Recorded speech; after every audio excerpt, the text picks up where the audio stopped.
Good morning. Do you know what time it is? Boy, it helps if I had this branding all set up the way I wanted to go. No, what time is it? It's clobbering time!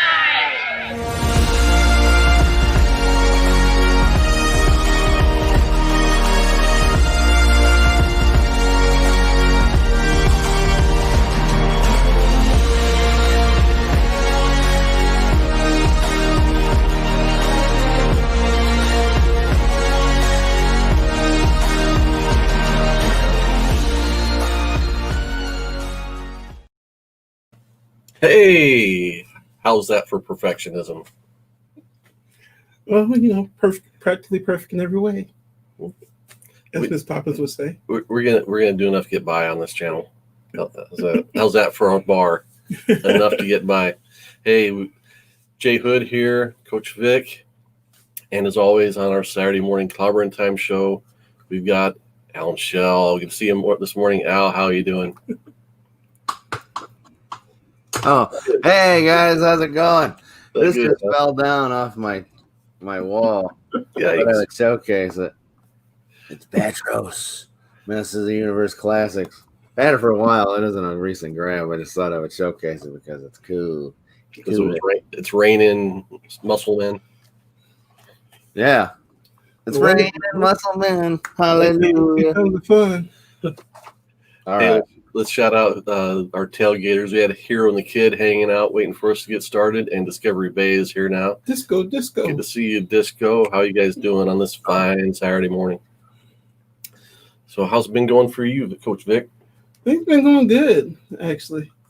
So I was mentioning, not going outside because of the Rona. I forgot to, go by my LCS, and I got that nice little email that I need to come pick up my books. The Mother Kelly email that we all dread. I've gotten it once. Get your stuff. Yep. Get your stuff out of my store. Give me money for me paying for it. I just feel like she's going to come out to the car with a wheelbarrow full of books. What all you get?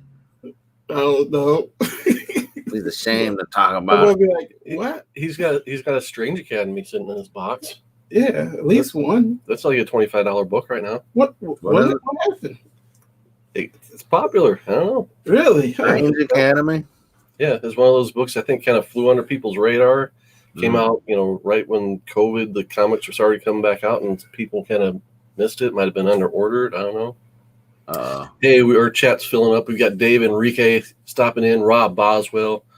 Rob, good to see you. Always a great member of the what do they call them, the chat all stars. He also does content too during the week. It's good to check those out in the afternoon. It was on Comic-Gories, wasn't He was on Comic-Gories this week. Did respectably.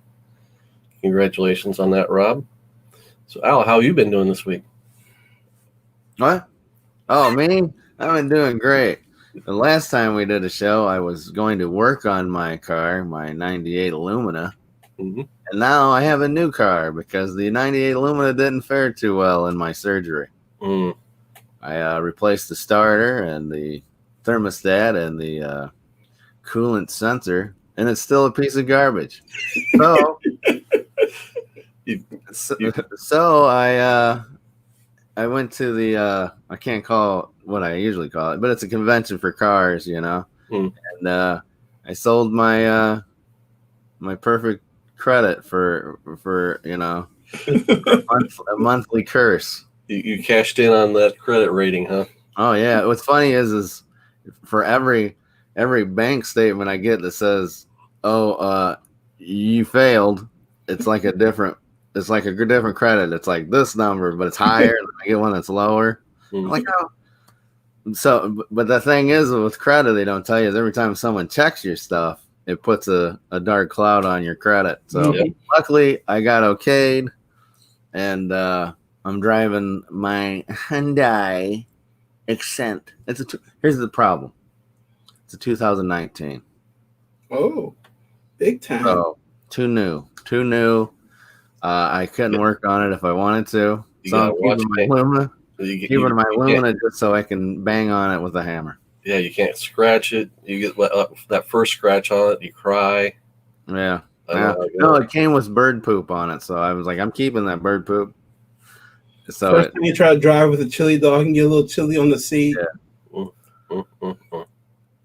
Hero and the kid, they just got a new whip too, didn't they?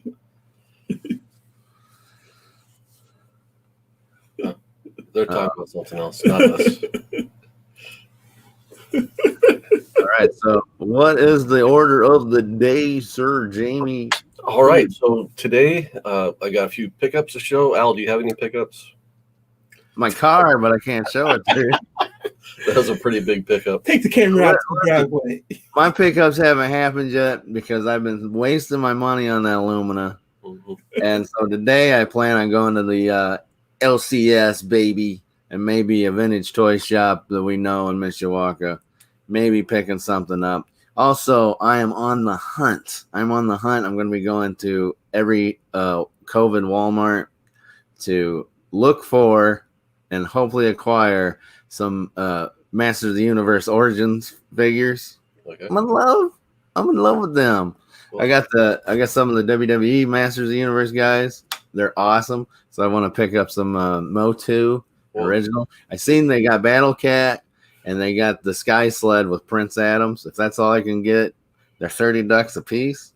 I don't know if I got payments, baby.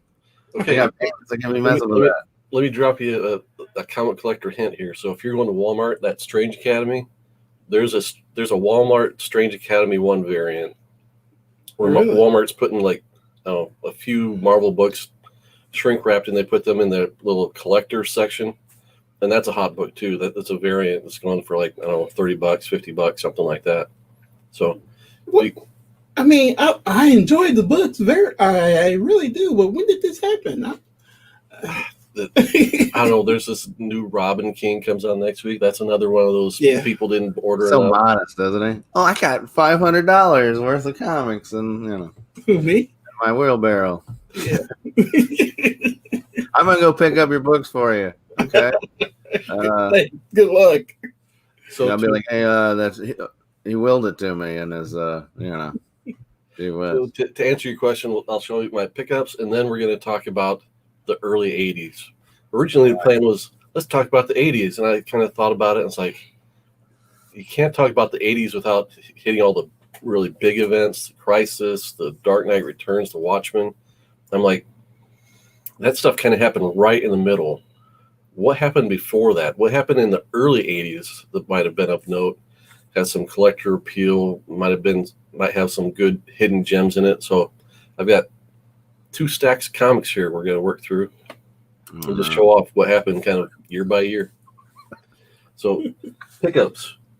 Just make sure you go through them in full detail. Yeah, we're not going to do that. Oh, yeah, we are. Speaking of the 80s. Big boy. We love the That's 80s. 70s. No, it's not. Yeah, it is. It says it on the cover. You looked. So Micronauts number 1. There's a little honey hole that I go to every once in a while in my lunch hour. They had this one in there for a respectable price, so I picked it up. But it's not a book that was like, on the top of my list, but for the price, I couldn't pass it up. Well, where do you go? These are the places I say, hey, you do anything at lunchtime? And you're like, yeah, I can't come. Okay. I'm sorry, I like to eat lunch during lunchtime. I had some eBay bucks to use up. Not a lot. That didn't cover the full purchase price on this, but the price on this was low enough that I was like, I'll put my eBay bucks towards that and pick up that decent copy of New Gods number 2. It usually goes. Do you have a double of that to give me? No, not this one. Sorry. I can't be friends anymore. Then. You'd be surprised how much this one goes for. This a lot of retailers ask $50 for this book. Just $50? I didn't pay $50. No way. What'd you pay for it? $19.99. True fact. I paid $25 shipped, and then I had I think the eBay bucks paid for the shipping. I paid $300. I find a $50 book and pay $20 for it. That's my secret to collecting. So I'm going to show one of these days. I'm going to do a special on my eBay hunting tips. So you too can go out and find a $50 book for $20. And you can get 50 cents for 25 cents. And then I picked up. There's a YouTuber named Goomba, and he's got numbers behind his name, like 613 or something like that. He's an OG. He's been doing YouTube videos for a long time, but hasn't done a lot recently. He posted a couple videos where his announcement was he was out of a job, so he's going to sell some comics. But then you see like the multiples of these comics that he's got. He posts on IG, and you're like, you're going to make a living selling these books. So this is one I've been hunting for quite a while. It's hard to find in this, what I would consider the J Hood grading scale, nice grade. It's not mint by any means, but it's not eaten up by color breaks or anything. He labeled it as a fine, very fine. So Iron Man 54. I just like say everything on eBay is labeled as a fine, very fine. Well, this was not on eBay. So this was, okay. He posted a YouTube video. And the book I was actually going to get, I think it was a FF 65 or 67. It had already been sold, but I would look through his IG page, and he had this one up for sale. So I nabbed it. So this is the first appearance of Moondragon. So it's a key. And this is another case where based on the sale prices I see on eBay, I paid about half the usual going rate on eBay for this thing. Nice. And then this was a goal book for me this year. This was on my 2020 hunt list. Let's get rid of this Clobberin Time because we just ain't got room for that. Top right. Treasury edition. It is. So this essentially completes my run of the Jack Kirby 2001 work.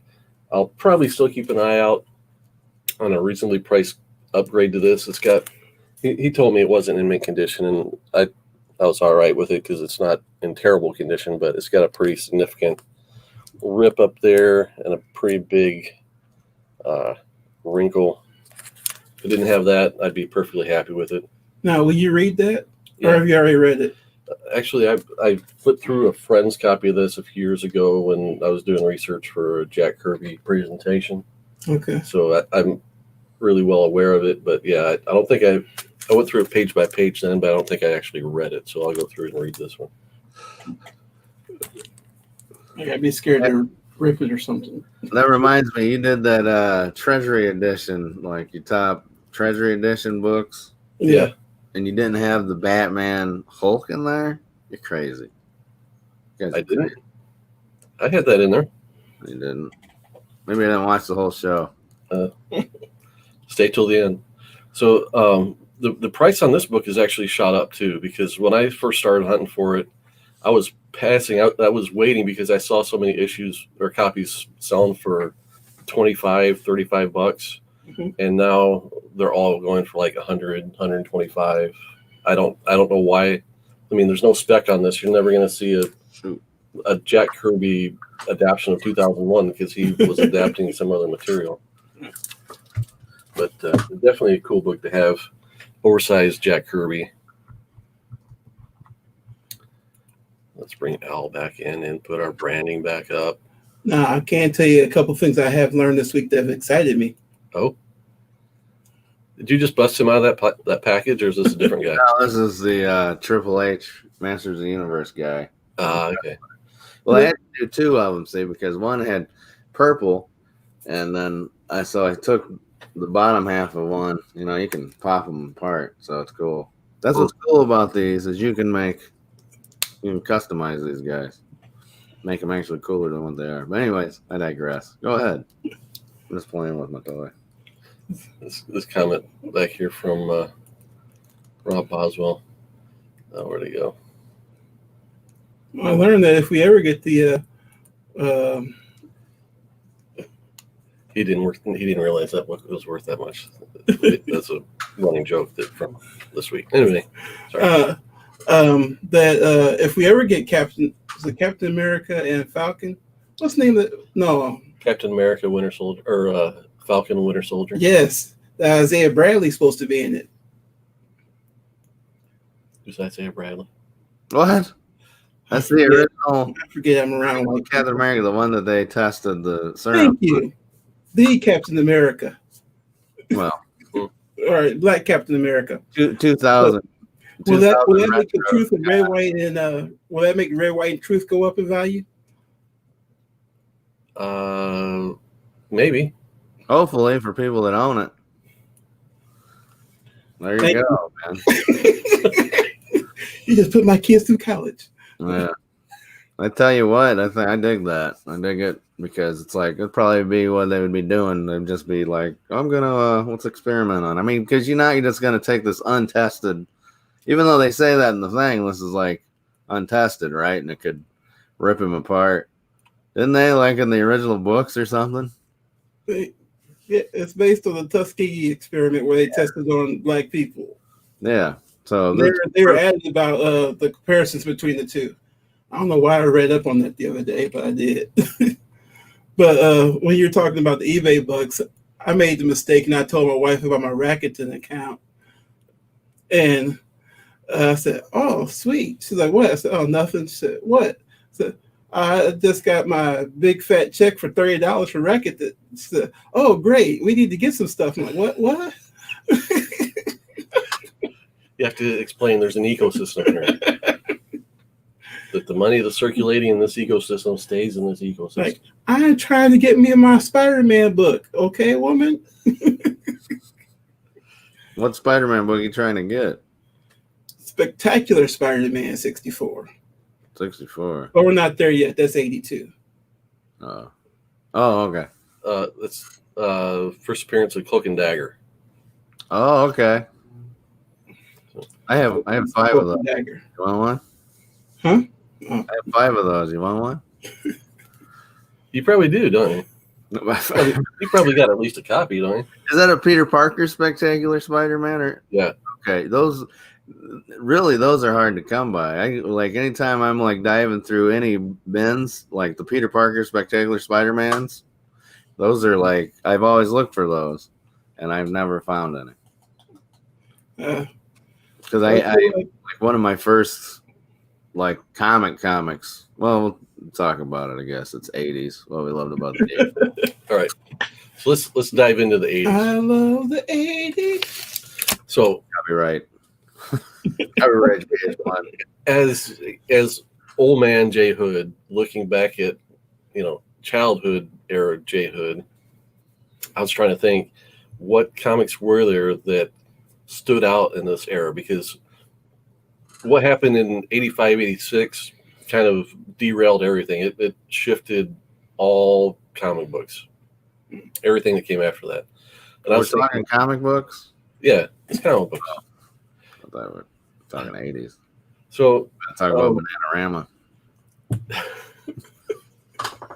It's a cool summer. It's cruel. Yeah, cruel summer. That's it. So I was thinking, there wasn't a whole lot. You had like John Byrne was hitting his stride. He was the big name back then. He was the Donny Cates of the 80's, as it were. You had George Perez emerging and becoming a huge superstar. But who's Donny Cates? See, this proves that I know who Donny Cates is. People of a certain age don't understand who the new hot artists and writers are in comics. Oh, that's why I know who he is, because he's new. Donny Cates. Donny Cates is the biggest name in comic books right now. He's the hotness. Yeah. That's like being the biggest name in like swimming in mud water, right? Like comics now, I don't know. Who's done it? What books this guy done? Huh? His X-Men series, didn't he? No, that's Hickman. He's big for kind of rejuvenating Venom, Guardians of the Galaxy. He introduced like the what's the new Punisher guy? The new Ghost Rider, the future Ghost Rider or something. I haven't kept up on it myself. I'll look him up. I'll Google Donny Yates. What's his name? Cates. Cates. Cates. Cates. Like cakes, but with the T. Yeah. Okay. I'm not sure why our common Ghost Rider. Not sure why our comment. Oh, there it is. Okay, I wanted to answer this one. How old are you? I'll be pushing 48 this October. Oh, I will flip the decade in November. Oh, wow. You're the same age as my sister. What's that? You were born in 70? Yep. There you go. and this, in case you're talking about me, I just turned 48 myself. Uh-oh. I thought... I just can't tell. Oh, Yeah, Donnie Cakes. And I've never heard of Donnie Cakes. Is he a chef?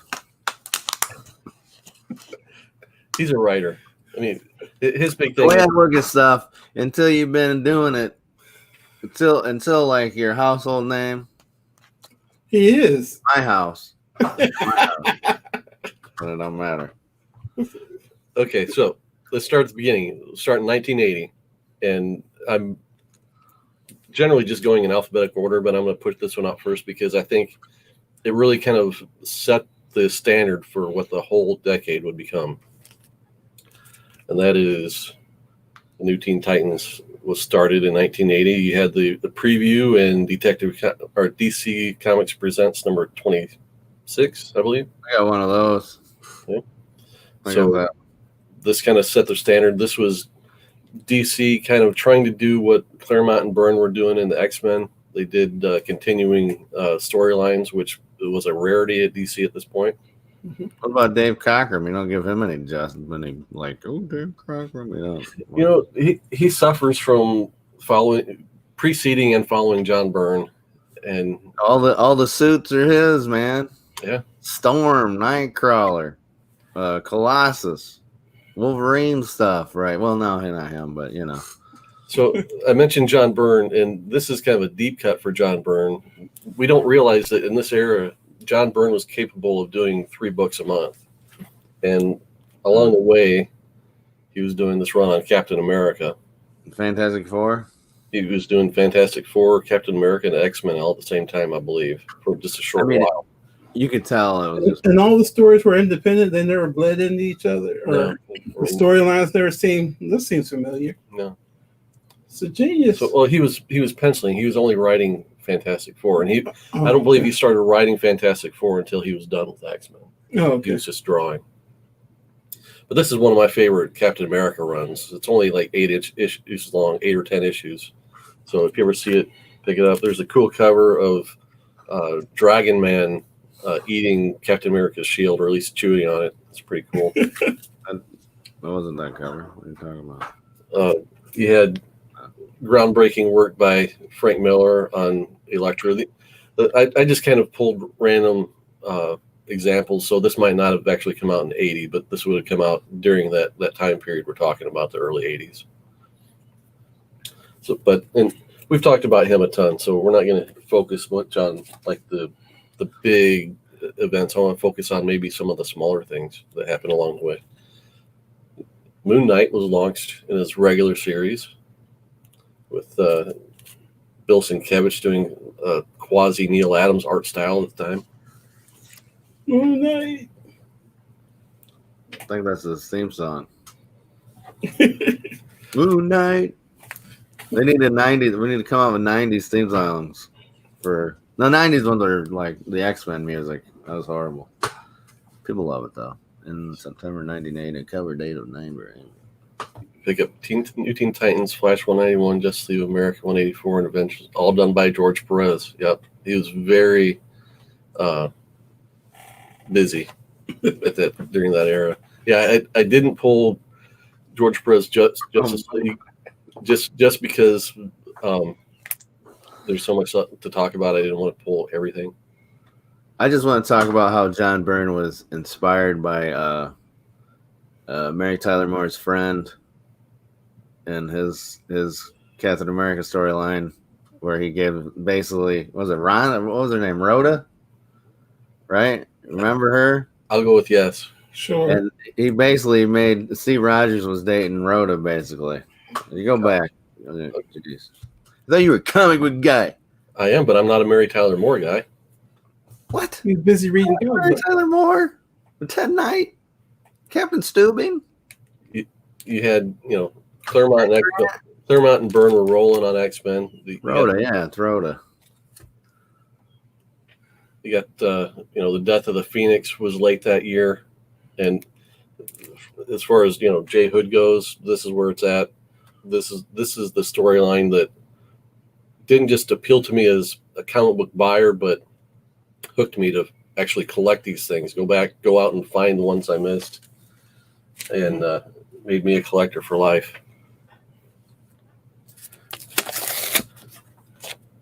So in '81, you had Bob Layton getting rolling on his Iron Man run. I can dig Bob Layton. Yeah, That's one of the first Iron Man books I bought. There was a cover. It was him in space versus the spores, and he's like ripping up the floor panels, and the spores are hitting it. Did you ever pick this one up? This is a pretty good one. Yeah, I got that. I have storyline. I went on a 25-cent bender, and this was like a bunch of Iron Mans. I got tons of Iron Mans, and I'm just like, That's one of the reasons I do shows like this, because you can find really cool 80s stuff like this for cheap in dollar bins and 50-cent bins. I think, and Bob Layton was pretty much just the inker on this stuff. He gets credited with the art, but he was the inker, I think, over John Romita Jr. or somebody like that. Yeah, I can see that. Yeah, see, this is where I'm at. I'm with Rob Boswell. There are some shows you just can't like because you were forced to watch them as a kid. Yeah, back in the one TV days. Yep. Got your Barney Miller, MASH. You don't like those either? No, here's my thing. They're quality TV shows. As an adult, I can enjoy them. As a kid, I was like, where's my comics? Listen, being able to watch TV back then for me was a treasure. Like, I got to watch TV. Most of the time, I had to go to bed around that time. So they would keep, and it'd be able to, memories of watching MASH and old Dean Martin and Jerry Lewis movies. And I don't like baseball, but I was watching baseball with my grandpa. So those are treasured memories. So you guys are looking at stuff wrong. You're like, oh, I had to do this. And it's like, okay, well, the person you had to watch it with is dead now. So why don't you freaking like, I can dig that. No, I mean, uncultured I didn't hate all TV. I like Welcome Back, Kotter was cool. Oh, that was good, but Mary Tyler Moore was bad. Mary Tyler Moore was too adult. It was about adults living, doing their adult thing. And Welcome Back to Kotter had a bunch of immature Mr. Katea. Characters. I mean, not that Mary Tyler Moore didn't have characters. They were mature. Yeah. So you got John Byrne, like we said, he's rolling full steam, did his whole trial of Reed Richards business. It's considered one of the classic Fantastic Four storylines. That all happened in the early 80s. He started penciling originally and then got in the gig of writing it. And then, so I pulled out this whole run because... What? What I missed? No, I'm just looking at all these books. Yeah, all these books we're going to go through. Well, other way. Yeah. You wonder why we got 2-hour shows. Let me tell you about this book. So the Legion of Superheroes during the early 80s did a great job of doing what Teen Titans and X-Men did, where they would continue storylines from one issue to the next. And so this, for whatever reason, this storyline just grabbed me. This Ultra Boy got separated from the Legion. They thought he was dead. Spoilers, okay, we got to make this big. Nobody ever sees this book. You talk about Dave Cockrum. This is a Dave Cockrum cover. It stands up against anyone else of the era.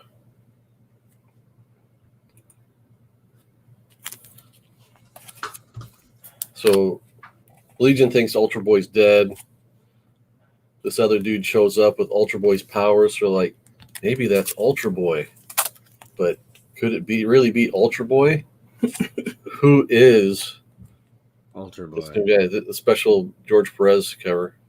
And I'm not going to tell you who it is. You're going to have to get the story. Back here. I'll just take it over here. I tell you, though. Who is it? Is it Ultra Boy? I'm going to go on a tangent about the Legion of Superheroes. It's like I tried to get the new Legion. I was buying the new Legion, and I love Ryan Sook. Okay, if that's his name. Love his art, but I could never. I mean, they got the new, they got the new Superboy, whatever, in there, and he's the one. Anyway, I think the Legion stuff, they always try to make it hip for today, like it's the current thing, where it's like the whole, I don't know, the old looks of characters. They make everybody look more human than they should, I think, with a lot of, like, if you go back to that one cover where you were like, oh, this is who's Ultra Boy's, thing, and it's like, what's his name? Tasmanian Devil. No, what's his name? Timberwolf. This one. Timberwolf. Look at that dude. That is so. That's like their own Wolverine, and they kind of. I don't know what I'm trying to say. It's just like I miss that. Of course, again, a nostalgic fool. Dave Cochran character designs on those. Yeah, I'd say I'm a nostalgic fool that likes watching TV shows with their family members and don't cry about having to watch Mary Tyler Moore. Call back. Scott 424 doesn't like that Bendis Legion of Superheroes run. I've always been interested to see if they could do a Legion of Superheroes that like what as it's going, it changes because stuff changed in the past somehow, or just like hey guys, we're friends today, and then like, oh no, we're not. That would have been confusing, but that'd be a cool idea though. I also like the idea of them. It says another thing. They always make these new suits. It's like, to me, they're like rockabilly, like where they're trying to look like old superheroes. Like, hey, Superman, he wore underwear on his clothes, and that was like what they were doing. They were kind of like not cosplaying in a sense, but like, so their stuff would look like it was from the past, and everybody else should be wearing superistic outfits because it's like, if you're like, hey, I'm the Fonz, man, look, I'm dressed as the Fonz, or I'm dressed as who's the Fonz? JFK or something. Okay, you don't know who the Fonz is. So Victor is not educated on the Happy Days. You don't know who the Fonz is. Yeah, I know who he is. I like that younger than I am. Yeah, and trust me, getting a whole we know who JJ Walker is too. Kid Dynamite. Yeah, come on, we know this. But like, anyways, I think that would be interesting. They're wearing the old stuff, trying to be like hipsters almost type of thing, right. Like rockabilly characters. Anyways, I'm booking my own stuff, so you can go ahead. Sorry. So 1982. Moving on. You had Jack Kirby doing his first creator-owned thing on Captain Victory. Have you ever read that book? No. Not yet. I've got I haven't read it. It is Kirby personified. This guy has 1,000 ideas in every panel. It's great. It is. I just started reading because I was going to start doing Kirby, like Kirby a day, where I was like trying to look for characters I could draw and stuff. And oh my goodness, the ideas in these books, man! I'm just like, it's like it's in Star Trek, it's just Shakespeare. It's crazy, man. You gotta check it out, man. They got tiny soldiers that they unleash on people. It's zany. Spoiler. Interesting. What I liked about Legion of Superheroes and Teen Titans in the 80s was that although the heroes were teenagers or young people, they were drawn like adults and more mature, which I liked as a kid. Yeah, I see the appeal in that. And I think that's why, I think people of our age that grew up on that era of Teen Titans, it really hit us at the time where we were growing up. We were becoming teenagers, and we're like, hey, we put ourselves in those characters' positions. Hey, I could be, Batman's sidekick, and then I'm going to grow up and be grown up enough to go out and, separate from Batman and be my own thing. No, be my own thing. Oh, okay. Oh, another thing about Captain Victory, there was a character, I believe his name is a black character, but I believe his name is Soul Brother. or he had a soul brother. But listen, but the idea was cool. It's just the name isn't, PC. He had like a an armored version or another would come out. He would like switch. He would Captain Marvel. He would switch places with it. And it was like it was pretty cool. It was like a beast that would come out of him and stuff. So that's actually really good. I think that character was like what was the character's name? The Black Racer, right? And that's kind of like that. It's like, well, he's black, so we got to do this. So because people can't see that, they got to like, hey guys, can't call him just the racer and have him be black. They have to right, black. They just have to, it's like Black Lightning. He's not shooting Black Lightning, folks. He's not. His lightning isn't black. But anyways, it's a good idea. It's like he's got an avatar that comes out and like just wrecks shop, and I was just like, man, Kirby just had. He was great. I mean, it's coming off the Bronze Age anyway, so it was right. Oh, it's still Bronze Age, but I meant, like this the 70s. We're talking about kind of signifies the end of the Bronze Age. Yeah, that's one thing I did know. It's the end of the Bronze Age. Well, Bronze Age ended kind of in the 90s, I think, right? No, in the 85. Yep. Okay. So then the Copper Age begins. I parted ways with my Black Goliath.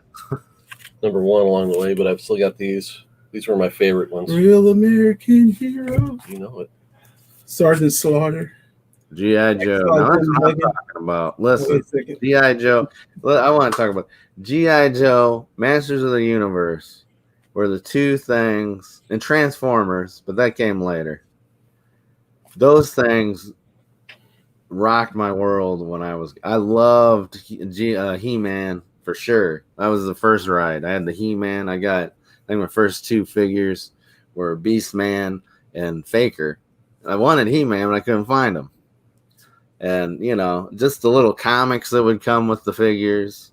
When they made the comic book and they had the little crossover between him and Superman. I never liked those, but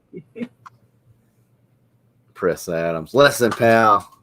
You don't be knocking Filmation, buddy. No. Yeah, the Filmation. See, I wouldn't be here. This is what it reminds me of. The Filmation He-Man reminds me of the Adam West Batman. Everybody craps on it, but that's what got me in the game, man. That's what got me. The figures actually got me in the game with He-Man because I got those first, and then the cartoon came out. Actually, I like Thundar the Barbarian, and they just like them, then Black Star, and then He-Man.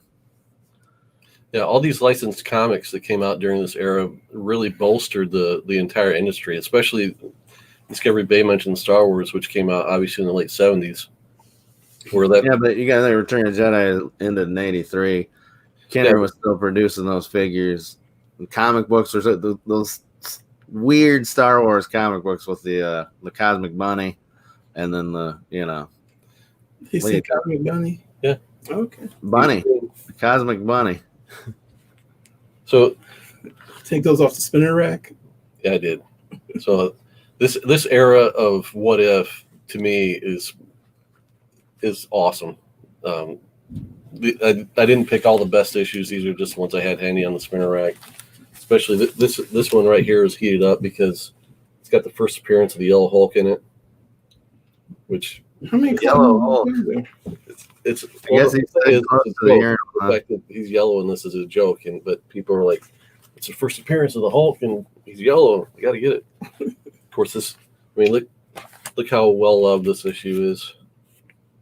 I don't know if you can pick up on the water damage. But it's not beat though. It's borderline beat. Yeah, it's not gonna pick up. There's some of it. Is crunchy lower than beat? Oh, there it is. You're right. This would be crunchy. That's waterlogged. This one's crunchy. It's complete. Staples are tight, but it's got problems. Trying to remember my first.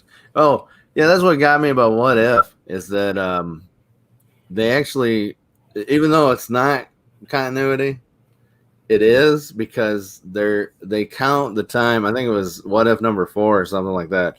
It's where the Patriot took over as Captain America. Hmm.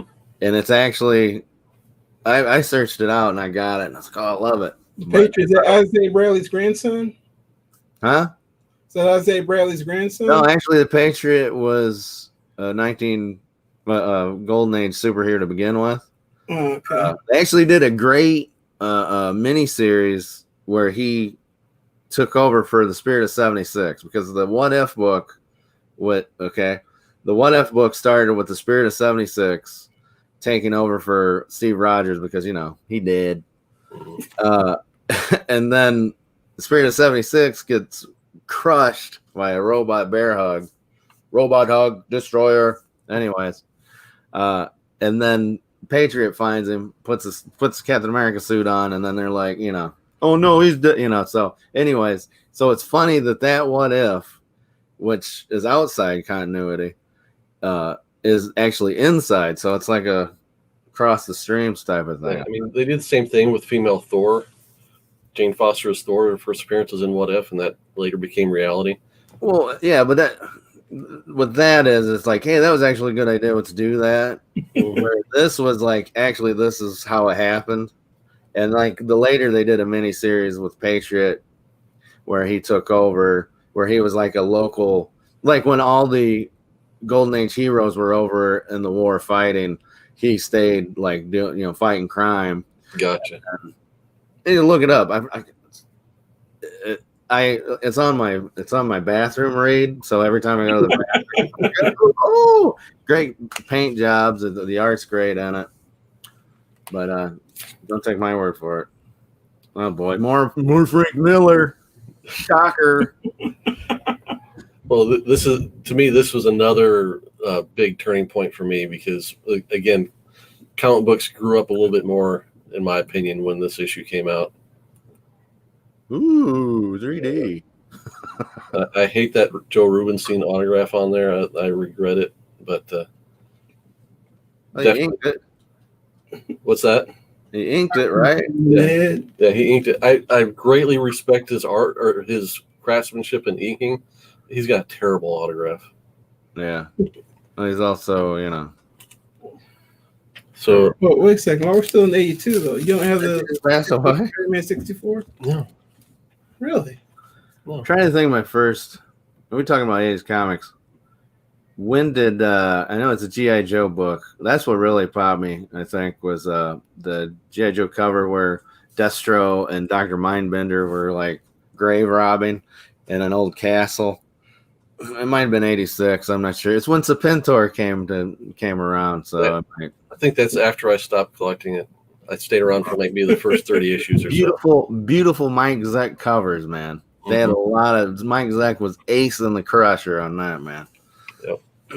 He had the cover with Flint coming out of the Conquest X30. That had to be 86, I think, 86, 87, because it was a Conquest X30. Yeah. Yeah, you're right. It's 86, 87. I remember. Yeah, Vic knows. Or does he? Or is he just being sarcastic? I have no clue. We're moving into 1983. Alpha Flight. By this point, John Byrne has moved on from X-Men and has started Alpha Flight, Which is the Canadian X-Men, right? Yep. This next one's another deep cut, and Al, I think you'll appreciate it. Oh. The artwork is inspiring in that. Now, the thing about Lopez is like there's something, I love his stuff, but there's always something missing. There's always something that doesn't connect with it. It's beautiful, but it's like, I love it. But for some reason, well, he was doing DC Comics Presents, and he was doing a lot of the farm work too. He was doing all the ad stuff.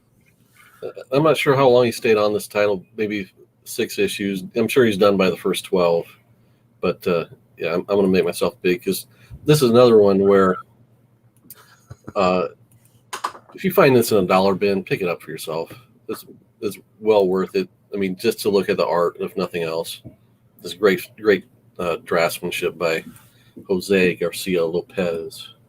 I think the biggest problem, the reason why it's not as famous as it should be, is because it's Atari. Yeah, that's exactly it. If it was anything else, if you named it, Schlub Force, I think it would be. Or Commodore 2600. Yeah, man. Just Neo Geo Force. No, Here's a fan. It's got I love Midori Force. Yeah, it was the artwork, the layouts were. You got to pick if you're an artist, you got to pick that up and go, oh, that's how you do it. That's So where are we at? We're in 83 still. So Yeah. in 83, they introduced Jason Todd as the new Robin. Wait a minute. I have an art question. First, Jason Todd Robin was had a Walt Simonson cover, doesn't it? This is the first where he's officially Robin, and that he just put on the costume. But yeah, I could have pulled that too. I have an art question for you while we're here. Okay. I mean, if both the cartoons and the comics were hand drawn, and they're the same characters, how can they look so different? Because every artist draws everything slightly differently. Okay. And cartoons are really simplified because each, I mean, they draw it over and over again. Okay. I was always kind of curious about that. We had the introduction New of Mutants. Titans, or New Titans, New Mutants. Yeah, New Mutants. So this was the first spin-off book from the X-Men, so that was a big deal. So Wolverine didn't come out before that? Wolverine did, but it was a mini-series. Yeah, but it's still a spin-off. Yeah, but this was an ongoing. Okay, here's another spot where I want to slow down a bit. Oh, really? Yeah. And Don't talk slow about. down anymore. I'm not going to spend a whole lot of time on it, but anyway, DNA agents. The point being on this and that Jack Kirby Captain Victory is this is the era where Indies. companies here and there start experimenting with. Or what is that? Huh? Eclipse. Eclipse is Marvel. No, it's not. That was Epic. Okay. So you had, what was it? Pacific Comics did Captain Victory. Eclipse is popping up and doing DNA Agents, and they did several other series too. So here we have new companies popping up and delivering comics to the direct market that are bringing comics that look more like DC and Marvel product versus compared to what would have been in the underground during this era. What was the book that Dave Cockrum did? His something Orions or man Futurians. Futurians. Yeah, that's the thing I'm talking about. Like a lot of created, a lot of characters and a lot of like you go there. Think about how many characters have been created in our life, just in our lifetime. They're just floating out there. They're just out there, and no one's paying attention to them, and they're lost to time. Mm-hmm. And I'm sure Dave Cockrum put his heart and soul in that thing, and oh hey, he drew Wolverine. That's why I think we need to support these crummy indie guys. Crummy indie guys. I'm The wrong indie books. Just saying. Except anything from Boom, don't support them. So here's another thing to stop and pause on. Well, Contest of Champions. Oh no! I mean, Oh what? This was a great idea, but I'm not sure that the execution was that awesome. So this was the first time that you had Marvel bringing all of their characters into one book, and it wasn't guest starring in someone else's. This was essentially the first Marvel event. Of course, they didn't have the big marketing machine behind them. This just kind of showed up one day on a spinner rack and people bought it. But how could you not buy this cover? Uh-oh, Vic's taking off. There's no love for Contest of Champions. No, well, if it was such a failure the first time, why don't they just rework it and redo it now? They have. They've done it a billion times since then. They have. We'll talk about Secret Wars after a while, but yeah, Secret Wars was kind of the redo of this. Oh, is that kind of what Empire is now too? Yeah, that's conversation for another day.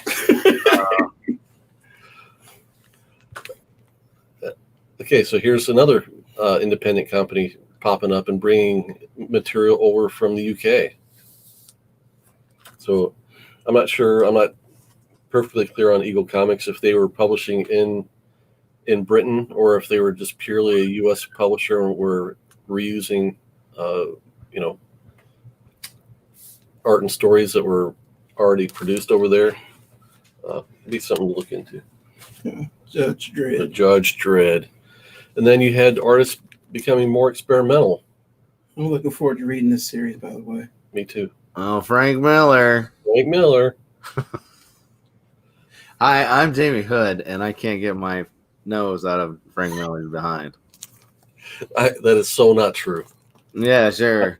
I respect some of his work, but Yeah. I've seen your pillows. hello, Boyad7. Thanks for joining us this morning. We're almost to 1984. Here's the last book we'll show from 1983. Walt Simonson first started his work on Thor, introducing Beta Ray Bill. Who? Beta Ray Bill. Mm-hmm. I've heard of him. Billy Ray Bill. Fake boy. Billy Ray Betta. I can't know more about comics than you. Oh, I know. I just Gore see, you Vidal. gotta know it to spin it. See, Gore Vidal's got the knowledge on the Eagle Comics. hola. Oh, what is it? They were reprinted and colorized from 2000 AD, which was the big title over in Britain. Oh, okay. So all I want to talk about for the 80s is Thunder the Barbarian and how he's lost to time, and I'm depressed. Thunder the Barbarian, created by Steve Gerber of Howard the Duck fame, man. Listen, creator of Howard the Duck, creates all this stuff, brings in Alex Toth, do some designs for me, and then Alex Toth does his own stuff and gets mad and leaves, right? So then they bring in Kirby. Man, if you haven't seen the Thundar the Barbarian, that's a comic book come to life. It's beautiful. The characters are great. It's chiming off of Star Wars. It's chiming off of Conan. It's chiming off of Planet of the Apes. And like, if you ever want to see a Command D, if you want to see a Command D cartoon, check out Thundar the Barbarian. Thundar the Barbarian, man. The toy line that never happened. I'm crying in my Frank Miller pillows. You got the Thunder of the Barbarian sheets on your bed, don't you? I do. Well, at least those are cartoons and not real guy faces. So this goes back to the debate on TV shows. Okay, so as a kid, I would compare Saturday morning I can watch Thunder of the Barbarian versus in the evening in prime time I'd have to watch name the show MASH. MASH is awesome. I'm not saying it's not awesome now as an adult, but as a kid, I'd rather be watching Thunder of the Barbarian. Dude, as a kid, I had a MASH 4077 T-shirt. You know, All when right. I was a kid, Saturday morning, I had practice. Okay. Monday, Tuesday. I had practice too, watching cartoons. Now wait, at what age? I started playing baseball and basketball at age 5. Okay. So you didn't grow up on any of the Saturday morning cartoons? Oh, I'm sorry. When I did have practice, I would be skating it. I would be at Saint skating. No, I'd be watching Morning the skate for our lessons, and then after that, we have the first open skate. Coach Vic was a jock. Ooh, a jock. Jack Vic, is that us? Hey, That doesn't sound right. He grew up playing sports. He didn't have time for any of this silly cartoon. Yeah, we're nerds. stuff. We're nerds compared to Coach Vic, man. That's Sorry, why he's catching on so late in life. but I'm loving it though. Star Blazers. Yeah, we're talking Movie Battle of the 84. Planets, man. Don't forget Battle of the Planets was on. Battle Oh of my the Planets goodness. was my jam. Love Unbelievable. Battle of Planets. Is that Battle of G-Force? Planets. G-Force? Yep. Which I noticed it seems like you're talking about costumes earlier. It seems like new costumes are trying to be like that. Yeah. And like Well, everything's trying to be like Japanese, Voltron, where they had like 5,000 people. Mm-hmm. Oh, the vehicle Voltron, or Die Ruger, I think it's called in Japan. See, what Voltron was what they did with Transformers, where they took several properties and Robotech. To be fair, as a matter of fact, they take several different cartoons and go, let's take this and take this. We'll put it together, dub over new dialogue, and that's what you got. So they did that with Voltron. The Lion Force is actually like Go Lion. And then Vehicle Voltron with the million people in it is Die Ruger. And then there was going to be a third, not two, but the third one. Is that how you pronounce that? Die Ruger? I don't know. There's the third one that I don't remember the name of. So like Robotech, you know, I always wondered, what's the difference? Why is it called Macross? What's the difference? It's because they took Macross, they took a second one where they're like a knight wearing knight's outfits. It's like Southern Cross. Mm-hmm. And then they took a third one that was called Mosfida. And they just was like, all right, this is our Robotech. And then like they kind of like did audio things like okay, so the first Macross had Rick Hunter or I forgot what his name was. It was not Rick Hunter. But anyways, so then like in the other cartoons, they would always like, Admiral Hunter. So that's how they would connect them.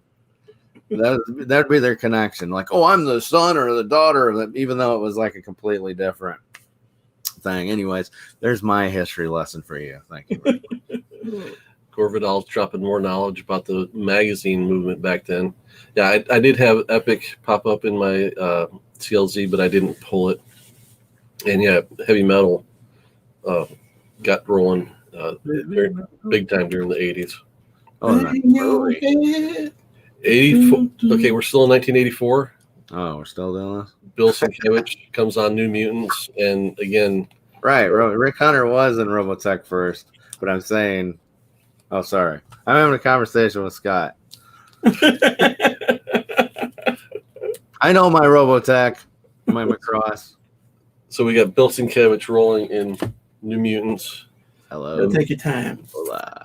Was this 84 also? Yeah. Yeah. Okay. Oh, okay. So another independent publisher was Capital Comics. Oh, Nexus and Badger. We don't need no stinking Badger. As a kid, growing up, I liked Badger better. I actually found these in well, they weren't dollar bins, but in the cheap boxes at the used bookstore. Actually, I picked up both of these under the same circumstances, but I just started reading Nexus. I just read this like 2 weeks ago. I'm going to go back and find some Nexus because it's pretty darn awesome. Man, Steve Rude for his whatever. That dude, that was pretty stuff. The knock I had against Nexus is it always set up too high a bar with the full painted covers. I mean, this is a wraparound cover. And then you get line art inside. And I was like, oh, man, why can't they do the whole thing painted? Which, I understand as an adult how much time we do that. What's line art? You better go watch Mary Tyler Moore as well, and you might understand it for once. This is line art, so it's got the black lines were drawn, and then it was colored. Okay. And then this was just painted on a white board or whatever. Okay. But this was Capital Comics, and they moved on to First Comics when Capital Comics went under. But again, you can find these in dollar bins too, and these are really good reads. They did something with Nexus a couple of years ago, which I don't know if they continue to. They probably don't do it anymore because people don't do stuff. They were doing the if you were a Patreon, they were doing the sheet, like the 11x17 newspaper version. They were going to send it to people. Mm-hmm. Don't know what happened to that. I wanted to give that, but that was when I was a broke guy and I couldn't subscribe. But I wonder if anybody ever got any of those. Oh, because like Steve Rude's kind of like a Jamie Hood, where he takes 10 years. He's got issues. Yeah, he's a perfectionist. So this is the only issue I have to represent Marvel's Superhero Secret War. Worst cover in the world. Thank you for showing it. That's the only one I got, courtesy of Big Shack. What happened to number 4? Number 4 is the best cover, man. I never bought it. Even as a kid, I didn't own Secret Wars. I read the neighborhood. Yeah, you're like old by then.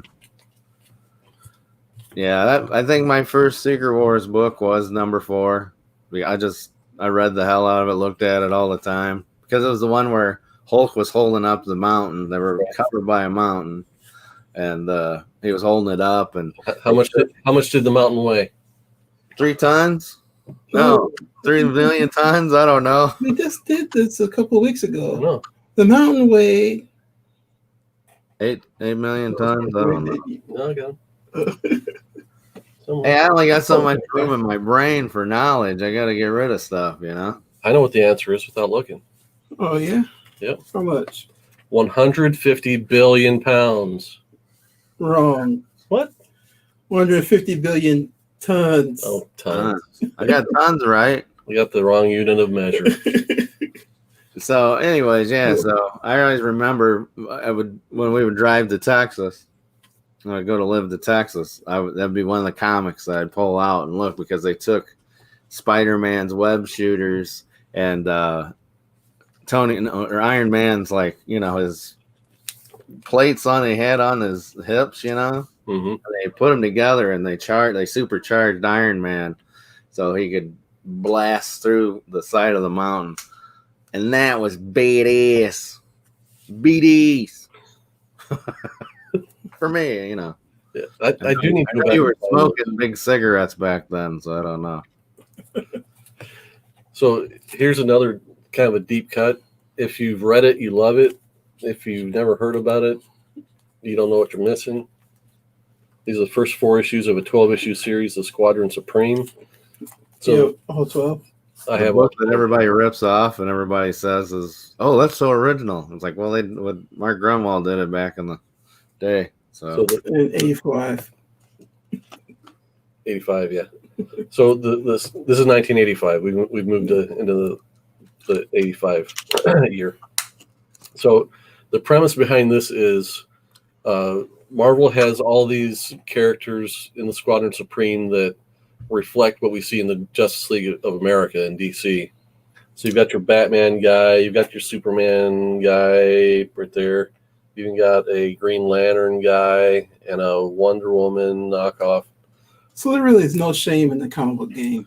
Well, what they do with this is up until this point, Squadron Supreme was always evil. So they were like the DC archetypes coming into Marvel, and the Marvel characters would fight them.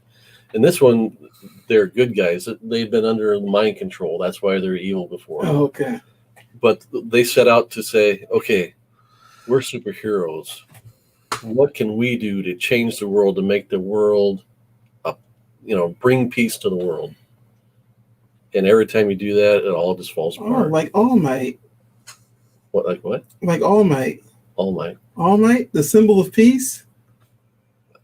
My Hero Academia. yeah, my hero Never consumed it. never consumed it. Human. But Man, wait a minute. Are you telling me you're popping on all this Marvel stuff, right? And you are going to bring up DC's biggest triumph, superpowers? Huh? no. The advertisement alone, superpowers, I could stare at for days. Jack Kirby stuff on that. I'm telling you. And the toys came out. I loved them. I was in love with them. I remember my first ones I bought. I had Flash, Green Lantern, Superman, Batman, and Lex Luthor. I had to buy a villain. But I just remember playing with Flash. I had to play with Flash, squeezing his arms, watching his legs kick. Mm-hmm. That was my first introduction to these guys, man. Really. I love those damn things. I don't know why I gave them away. See, I'm a little bit older, so I got into like the 3.5-inch Mego figures, which Yeah, I had those too, bro. But like, they didn't have Flash and Green Lantern. You were in the Migos when you were a kid? heck yeah. Yeah, I they forgot. didn't have. That joke went way wrong. I think I got Brainiac. Yeah, Brainiac's leg would always break, but now I got two. It's either his leg would break or his arm would break because they did that, and it would be like. But the superpower guys, man, I played with them for days, and then I, stopped. Okay. So Batman, the Migos, I would get. That was like I would have Migos. but I would destroy them so quick. I always lost everything for Amigo. Yeah, So when Superpowers came out, I was older and I knew the value of like not losing capes and stuff. And man, I was just crazy, man. I think you missed out. I think your childhood wasn't that great, Jamie, because you didn't have superpowers in your life. I had graduated to purely Star Wars and G.I. Joe at that point. Is this I had before all or that before too, dating man. your future wife? Oh, it was way before. Oh, okay. And I'm telling you, I had it all. I had the melting pot of toys, man. I'm telling you, G.I. Joe, He-Man, Thundercats, freaking Silverhawks. Is this because you could put them in a pot and melt them? I did.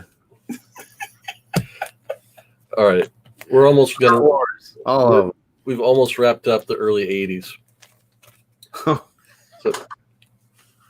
them. This is the second edition of the official handbook of the Marvel Universe. I don't have a representation of the first edition. This came out in '84, I believe, or started in '84. Yeah. And it would go through and give facts about every character in the Marvel Universe. And One of these to Vic will be all right. the cool thing about this is that the cover is done by John Byrne. For most of them. They're until the end. They're wraparound covers, and you can line them all up, and it makes one long image. I've never done it. And My favorite was the dead characters, the comic books that had all the dead guys in it, so they're all like ghosts floating out of the tombstones. yeah, the Books of the Dead. Yeah, I dug that because the one with the Red Skull, for some reason, I was like, yeah, I don't think you can do that now because Red Skull was wearing a Nazi uniform. So, whoa. Yeah, you can't show them the swastika anymore. Yeah. So Marvel had done it, so DC did it too. They did the Who's Who, which does the same thing, and they got George Perez to draw their connecting covers. Oh, he did connecting covers too. Yeah, For most of them. There's a lot he didn't do. yeah. This one went for like 20 issues. Oh, but that's 85. Nothing else exciting happened. What's that? Nothing else exciting happened. We're done with 85.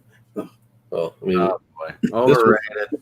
this is like the penultimate point of the first half of the decade when Crisis came out, shifted DC Comics forever, not rewrote their history, but rearranged the way the history would go going forward. Rewrote the TV show's history. The Or universe the is present. Huh? Look up first. Does it say the first appearance is Hulk 180? We'll wait for Disco's response to that. Everybody knows. So that's it. The Crisis, I don't want to call it the high watermark. It was definitely a quality story, and things that happened after that definitely changed the way comics would be done. That's the one universe, right? Or one Earth, right? One Earth, yep, one universe. With Marvel, they had brought out Marvel Superheroes Secret Wars at the same time, so they even back then they had like the competing events. And you forgot to mention the best thing about the 80s is A-Team comic books. They brought out the A-Team. A-Team. A-Team. Love it when a plan comes together. It's a callback. I haven't talked about this since the first episodes. And the wrestling Masters of the Universe toys brought out a Mr. T. A big Mr. T figure, man. Looking for that. Yeah, I don't remember that. Okay, so No, they just did it. really? Yeah, and the Comic Con that they released that they're going to bring out a Mr. T from Masters of the Universe. He's got gold armor you can plop on him, of course. I don't know what his name is, but I think he's the pitier of fools. So Scott 424, did you have Super Joe versus Gore with his light powers? No, but I think I know what you're talking about, and if it's what I'm thinking of, the neighbor kid had it, so I would have played with it. So did you and they could just buy different books that way y'all could just have twice the many books? No, there were some that we both liked. That man, StreamYard, what's going on? There were some that we both liked that we each got our own copies, but there were some things where I was like, somebody mentioned before that he didn't think that Secret Wars looked all that great art wise. I agreed at the time. It wasn't Mike Zeck's best work. Mm-hmm. Well, there's like Bob Layton was doing work in there, and there's a bunch of different artists all over the place. He couldn't get. I don't know. Mike Zeck's great, but I don't know how. He was on Captain America at the same time, wasn't he? Yeah. Dave Enrique, we mentioned Moon Knight #1. It was back in like 1980 or 1981, something like that. Feels like how long ago it was mentioned. It's like these. No. Super Joe. Super Joe. I like the human. What was it, the Human Bullet or whatever? If I remember right, Gore had like a beard and mustache, and he was kind of posed like this, and he had like a gold suit of armor. You can tell me if I'm wrong, Scott. No, I want to get. Rockin' comics. What is it called? The Inhumanoids. Remember the Inhumanoids? They were big monster guys. There was a guy called Tendril. I want to get him. Bullet Man. There, yeah. Bullet Man, yep. I got the Creo, like the Lego knockoffs that they brought out of G.I. Joe. They had Bullet Man it was a blind bag, so I had to buy a bunch of those. That's what I hate about blind bags, because I end up with a bunch of Aquamans because I wanted to get every other thing, but Did you ever get the response from Disco? No, I didn't. Okay, that was Intruders. Okay, so that's not what I was talking. Gore was a beefy lizard. I don't remember that. Hey, beefy lizard, how you doing? Hey, that Gore guy, he's a beefy lizard. All right, so we've wrapped up the early 80s. And next time we may or may not do the late 80s. You know what I figured out right now? I don't love the 80s. I don't love I like the 80s. I don't like talking about the 80s. I think we should come to my expertise and do the 2020s. Yeah, let's talk about COVID. I've got an idea for the next theme or topic we'll do next show. We should do all part 1s or part 2s and stuff, but never both. But if I get my Spider-Man in the next 2 weeks, we're going back into the early 80s. Okay. I'll bring my Peter Parker's Spectacular Spider-Man issue that was like one of my Christmas gifts when I was a kid, and one of my toy box comics. Nice. And if you come across 64, you know what to do with it, right? Maybe.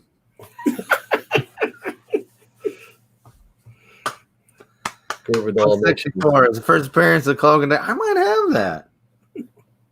Mentioned Cerebus, Love and Rockets, Mr. X, American Flag, John Sable, Freelance, Nexus, Mage, Grendel, Warrior Magazine, which featured V for Vendetta and Miracle Man. I am surprised Grendel hasn't been made into a movie or TV show. For sure. Miracle Man, Marvel Man. Yeah, that's what I'm saying, like, right? American Flag too. That's how I start off conversations. That's what I'm saying. Is that, I don't know, maybe I'm not looking hard enough, but comics don't have that wonder for me. Like, oh man, look at this like underground thing, man. It's just, I'm still angry about New 52. So what's wrong with me? What about Yarn Man? Yarn Man? Yarn Man. What about Donnie Cake? It was supposed to mention today. Is Rob still here? I'm not sure. I haven't seen it for a while. Donnie Cakes. All right, so we'll wrap this show up. Grab them cakes. Thanks to Al. Thanks to Coach Vic for joining me this morning. Thanks to everybody in the chat. We had Scott 424 still here. Bear Rockin' Comics. Scott Gore Vidal. We had Discovery Bay earlier. Rob Boswell. Dave Enrique. Hey, thanks everyone for joining us. Hope you enjoyed the show. Like, subscribe. Hey, you didn't pimp my stuff. What's going on? No. Or I'm not sponsored anymore, right? Go to. I got some new stickers on my Etsy page. Al's Pop Shop, all one word. I have Cthulhu America, which is Captain America with the Cthulhu head. I got Battle of the Planet sticker, and I just put up Show Enough from Last Dragon. Barry Gordy's The Last Dragon in Dragon Ball Z form. And it's What's my awesome. name? Show enough. Yeah, who's the baddest? It's a true champion. Show enough. I'm telling you. You go check him out. He only had the glow on his hands. Yeah, he had the glow. You Only got on his hands though. the glow. You got to win the goal. Yeah. So That's one thing. It was funny because Vic posted on there. He's like, "Great, good movie, better soundtrack." And I was like, "What?" And then I was like thinking of the songs. Like, oh yeah. To be the rhythm of the night. Oh my goodness. I watched that movie once, and I remember it fondly. It's great. I want to see a crossover with The Last Dragon and Big Trouble in Little China. That'd be awesome. Or Karate Kid. Show enough whomping Ralph Macchio's at butt cheeks, man. Just like This Directorville pizzas, the Day Greens pizza. yeah. All right. Leroy. All right, yeah, we digressed way too much. Yeah, but if you want to check out, I also finally put that Cthulhu America on a shirt, and it's huge, man. I know it because you know that they print huge on these shirts. Yeah. Cthulhu America, that takes up. It's like boom. So you got to hit that up. It's on sale right now on my T Public page. Should do a Plus Ultra coffee mug. What? Ooh. Really? Okay, we just got to stop. Thanks for coming, guys. We'll be on Hero and the Kid next Sunday. So a week from Not tomorrow, but next Sunday. Right, at 3 p.m. Okay. They popped in to say goodbye. Yeah. You know what Jack Burton says? Let's get the flock out of here.